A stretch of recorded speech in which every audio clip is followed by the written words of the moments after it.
Hi YouTube, it's time for another haul. I'm almost ashamed to say it because supposedly I'm cutting back on buying new makeup because, to be honest, I've got more than enough, but I just get tempted. So I've gathered together a few of the things that I've bought in different shopping trips in the last month or so. I guess what I'll deal with first are the kind of high-end things that I bought, primarily from the Guerlain summer collection. I was in France last week before last, just for a day, and they have the Guerlain Terra collection out there, which I had read about on American blogs. I don't think it's been released in the UK yet. When I actually spoke to a Guerlain assistant in the UK in a Midlands store about 3 weeks ago, she didn't seem to know anything about this collection at all, but I don't know if that was just down to her not being very well informed, and it's not very clear to me whether this is going to come out here in the UK at the end of this month in time for the summer, or, well, I just don't know. But anyway, it's been on a wide release in the United States, and they had it in France. So I was very pleased because I really wanted this product that I'd seen reviewed. It's the Terra Guerlain Sculpting Powder Contrast Highlighter. And it's the most beautiful packaging, a sort of really tactile wood type finish to the palette, which is magnetically fastened. So you just open it very easily, but I'm keeping the cellophane bit to try and protect it. When you shut it, there are magnets, so it closes very easily as well. It's really beautiful to use with a gorgeous mirror there. And I don't have a lot of bronzers because I'm very pale. I have to be really careful with bronzers. They just look orangey on me. I use Chanel Tan de Soleil, which everybody raves about. That's my kind of go-to sculptor. I have another sculpting product from Chanel. And the other thing that I've enjoyed using a lot is what is actually a Burberry blush, but in quite a brown colour. And I use that as a contour as well. So I haven't really got a lot of the Guerlain terracotta products.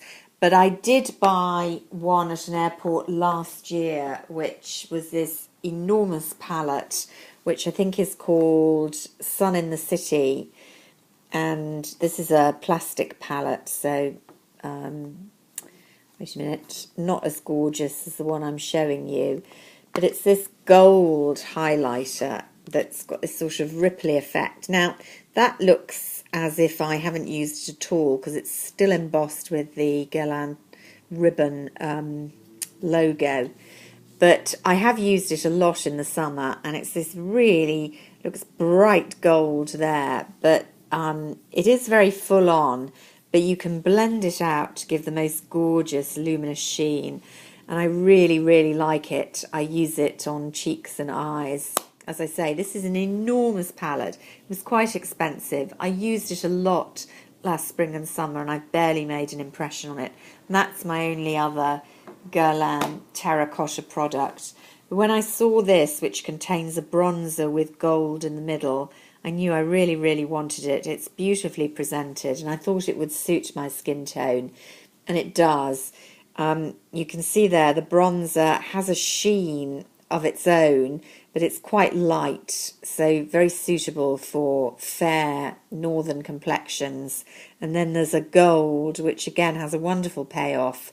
So you can use them separately with a small blush brush, or sweep them together for a really nice combination. So I was thrilled to see that. I have used it already. It works very well with my very fair colouring, and I don't regret that at all. The other product that I bought from the Guerlain range I had seen on some blogs, and it's, I suppose, the equivalent of I think the MAC Pressed Powders, it's an eyeshadow, but in a sort of tube applicator. They do it in two colours, a much golder colour and this bronzy, which is coming across as very brown there. It has a remarkable payoff. There is a bit of fallout. It had very high ratings on the reviews that I read. I played about with it for quite a long time in the shop and decided it was worth getting because it's a sort of neutrally brown but with a bit of gleam that I like. But I have to say, the couple of times I've tried to use it, I've found it really difficult. The applicator tends to splatter the product around quite a lot, the fallout of the product. Although you can blend it out, I'm not sure it's as easy to use as a MAC, say, Luster shadow. And if I'm honest, probably wasn't a great buy for me, but there we go. I was quite tempted with one of their lip glosses. I'm not a huge lip gloss fan, and I've got loads to work through from previous hauls, and so I didn't do it in the end. But it did have the most gorgeous gold payoff, and I might revisit again and get that. I was also tempted by some items in the Dior collection, but I didn't give in at that stage.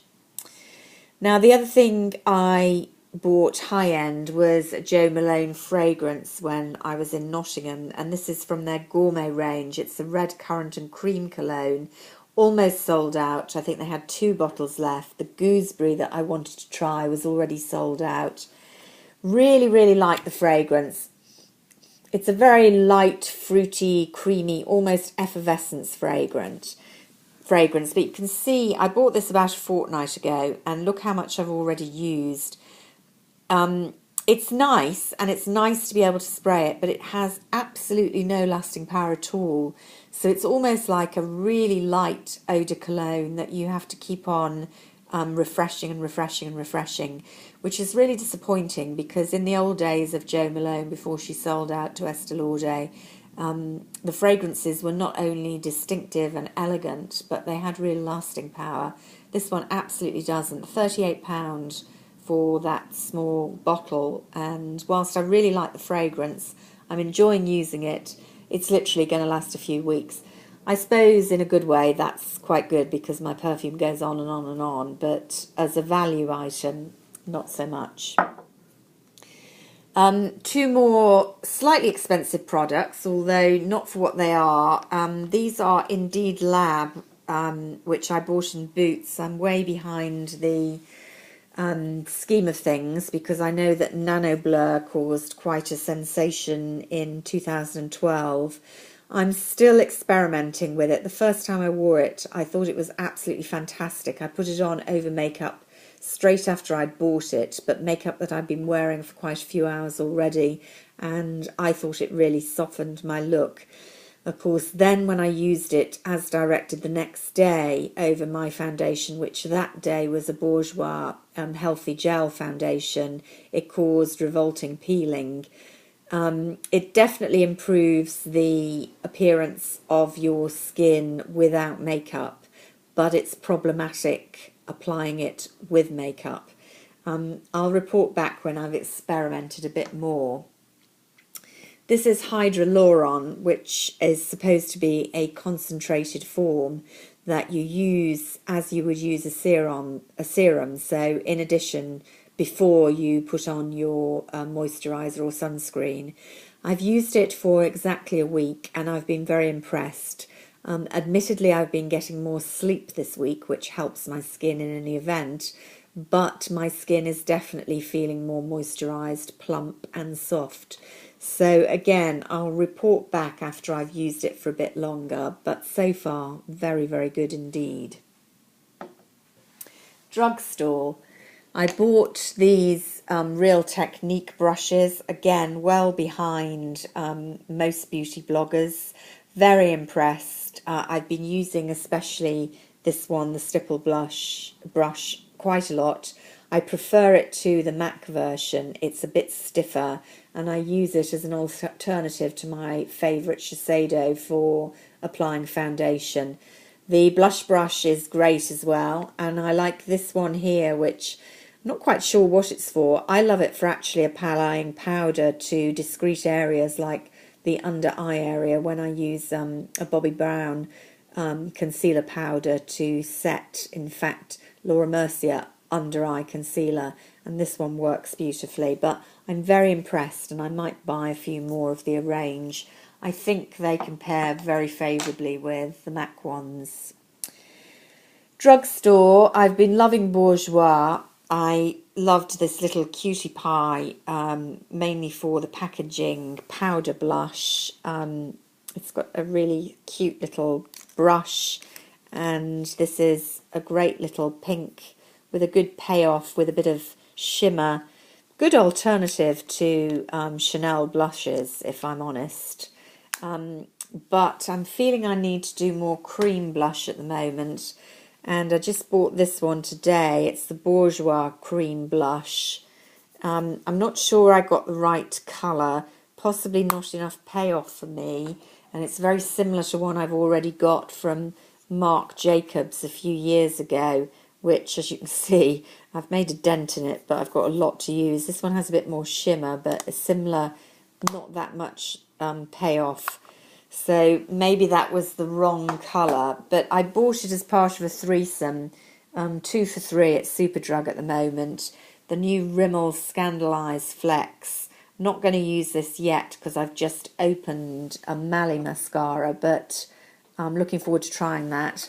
And so far, seriously impressed with Apocalypse, the drugstore take on Yves Saint Laurent's kind of liquid lipstick. I bought one of the really strong colours, fuchsia.